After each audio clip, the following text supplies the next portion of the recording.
Tim Prister and Tim O'Malley outside the Goog following Brian Kelly's introductory press conference to kick off the 2018 season. We'll be in Culver on Friday, getting past all the team building talk and all the confidence that was built in the weight room and conditioning, getting into some of the personnel. I thought, a couple of the real positive things.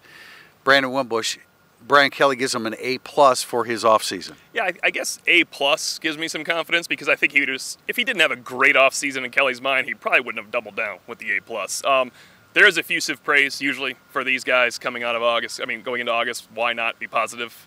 He's got a veteran team coming back with a lot of experience. He doesn't need to break these guys down. He does probably need to build up Brandon Wimbush and Ian Book. I think it's good that he considers it still a competition, knowing Wimbush has a huge advantage going in. It'd take a lot for Ian Book to take over for Brandon Wimbush, but at least you're still fostering that. I think it's even better for Wimbush that he has someone nipping on his heels in that situation. Speaking of positive thoughts, I thought two people that Brian Kelly mentioned that were important, and they were brought up to him, but Liam Eichenberg, who we continue to hear, we heard that in the spring, and that can be coach speak. I'm putting a lot on Aaron Taylor in my interview with him, talking about how talented he feels Liam Eichenberg is. And then the other one is Chase Claypool, who, this is a kid that has needed to mature, certainly not physically. He's very, very talented.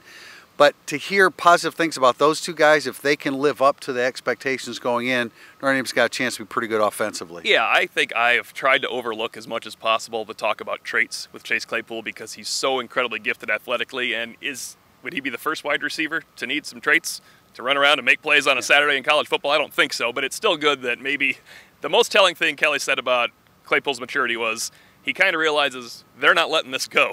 They're not going to play me if I'm not a better teammate, not more mature in everything I do in life. So look, he's a junior. This probably is the time that you would click in for you. You're not necessarily you're not going to be mature as a sophomore. Maybe after a freshman year where your entire program wasn't mature in 2016. So maybe we expected too much from him.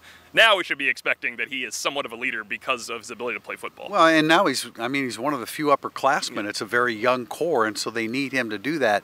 Defensively, I asked some questions about Clark Lee and the kind of leadership that he's provided. I don't think there are any surprises there. That's pretty much informed with everything that we've heard.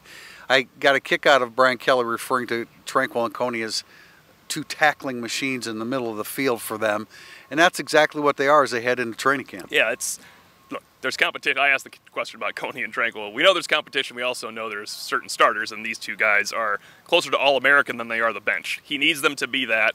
But he was pretty frank about what they have behind them. He continues to mention Bo Bauer. I know I almost always focus on John Jones just because he's a junior. He's been in the system. He makes plays when he gets in there. Kelly really seems to like Bo Bauer. Jordan Gedmarkeith came up. As planned, he's up about 14 pounds from the blue gold game. He needed to, because remember, he kind of started the spring as a safety. So he's up to 225 range, and that's where he will probably need to play this year. He might even, you don't know if it's great weight when it's all over the offseason, so maybe he drops a little in camp, but he needs to be a little bit bigger to be that backup buck linebacker. And Rover just seems wide open. I mentioned Bilal. He didn't mention any names, but Bilal must not have a total hold on it when he did not reiterate his name. I think it's better to see him, Gedmarkeith, at 225 than 235 or 240, because that would be too much too soon. Now, certainly not too much too soon. Julian Okwara, I think everybody expected to see him in the 240 range. He's listed at 241. The coaching staff has said all along that he is stronger. He's always been stronger than what his actual weight is. Would it be better if at this point if he were 245 or 250? Probably, but I think Julian Okwara at 241 is just fine. Once he got down to 230, this is the right weight now. If he was 250 now, that would not be great weight in the offseason. He's a third-round pick right now, according to Mike Elston. I reread the story. At 230, he's not drafted. At 241, he's a third-round pick. So eventually he can be 250 and then see what happens. He's not the only guy to gain a lot of weight. Oddly, Dexter Williams went from 215 in August to 203 in the spring to 215. I'm told it's not a clerical error. You asked an interesting question about Dexter Williams and got an answer that he is on the roster, and he's had a great offseason. That was the answer. He's on the roster, and if he is good enough to be on the field against Michigan, he'll be on the field. So I think that's a bit telling as to what his situation is, at least in the first 4 games of the season. Last guy I want to mention, Houston Griffith. We talked recently on a podcast about us expecting him and Gilman to end up being the starting safeties. It sounds like from what Brian Kelly said today, that they expect a lot of Houston Griffith as well. Yeah, I think I countered with it won't happen week 1 because they never want to pull the trigger on those type of things in week 1. I remember saying a while ago they were playing Texas, they're going to throw Avery Sebastian out there just because he's a veteran, and lo and behold, they did. Maybe they learned from that. I would love to see Houston Griffith starting week 1. He has shown us nothing but being a great young football player, and Kelly kind of doubled down on that today. Yeah.